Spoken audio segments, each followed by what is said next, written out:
Love marriage best, arrange marriage best? ಗುನ್ನ ಗುನ್ನ ಗುನ್ನ ಗುನ್ನ ಗುನ್ನ ಗುನ್ನ ಲವ್ ಮ್ಯಾರೇಜ್ ಎರಡು ಒಳ್ಳೇದೇ ಮೇಡಮ್. ಆಗಿದೆ ಮನಸ್ಸು ಹಾಗೆ ಸುಮ್ಮನೆ. ಅರೇಂಜು ಒಳ್ಳೆಯದು, ಅರೇಂಜೇ ಒಳ್ಳೆಯದು ಮೇಡಮ್. ಈಗ ಲವ್ ಮ್ಯಾರೇಜು ಎಲ್ಲ ತುಂಬ ಫೇಲ್ಯೂರ್ ಆಗ್ತಾ ಇದೆ. ಹೋಗಿ ಕೈ ಕೊಟ್ಟು ಹುಡುಗಿರ್ಗೆ ಅಭ್ಯಾಸ. ಇವಾಗ ಅರೇಂಜ್ ಮ್ಯಾರೇಜ್ ಆಗಿರೋರ್ದು ಡಿವೋರ್ಸ್ಗಳಾಗ್ತದೆ. ಅವ್ರ ಹಣೆ ಬರ ಚೆನ್ನಾಗಿಲ್ಲ ಅನ್ಸುತ್ತೆ ಅಷ್ಟೇ. Love marriage best, arrange marriage best sir? Love marriage ಎರಡು ಒಳ್ಳೇದೇ ಮೇಡಮ್.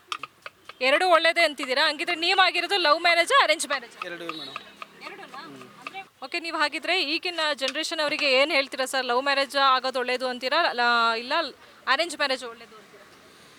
ಅರೇಂಜು ಒಳ್ಳೆಯದು, ಅರೇಂಜೇ ಒಳ್ಳೆಯದು ಮೇಡಮ್. ಈಗ ಲವ್ ಮ್ಯಾರೇಜು ಎಲ್ಲ ತುಂಬ ಫೇಲ್ಯೂರ್ ಆಗ್ತಾ ಇದೆ, ಸಿಕ್ಕಾಪಟ್ಟೆ ಫೇಲ್ಯೂರ್ ಆಗ್ತಾ ಇದೆ. ಅರೇಂಜೇ ಒಳ್ಳೆಯದು ಅಂತ ನನ್ನ ಅನಿಸಿಕೆ. ಇವಾಗ ಅರೇಂಜ್ ಮ್ಯಾರೇಜ್ ಆಗಿರೋರ್ದು ಡಿವೋರ್ಸ್ಗಳಾಗ್ತಿದೆಯಲ್ಲ? ಹೌದಾ? ಹಣೆ ಬರ ಅವ್ರ ಹಣೆ ಬರ ಚೆನ್ನಾಗಿಲ್ಲ ಅನ್ಸುತ್ತೆ ಅಷ್ಟೇನೇನಿಲ್ಲ ಮೇಡಮ್. ನಾವು ಹೆಚ್ಚು ಕಮ್ಮಿ 2 ವರ್ಷ ಲವ್ ಮಾಡಿದ್ವಿ.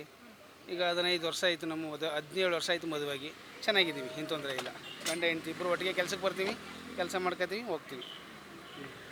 ಓಕೆ, ಆದರೆ ಬೇರೆಯವ್ರಿಗೆ ಹೇಳೋದಾದರೆ ನೀವು ಎಲ್ಲರಿಗೂ ಒಂದೇ ಥರ ಸಿಗಲ್ಲ ಹುಡುಗ, ಅದಕ್ಕೆ ನೋಡಿಬಿಟ್ಟು ನೀವು ಅಪ್ಪ ಅಮ್ಮನ ಜೊತೆಲಿ ಅವ್ರಿಗೆ ತೋರಿಸಿದ ಕಡೆ ಮದುವಾಗಿ ಚೆನ್ನಾಗಿ ಸುಖವಾಗಿ ಬಾಳಿ ಅಂತ ಇಷ್ಟಪಡೋಕೆ ಹೇಳ್ತೀನಿ, ನನ್ನ ಅನಿಸಿಕೆ.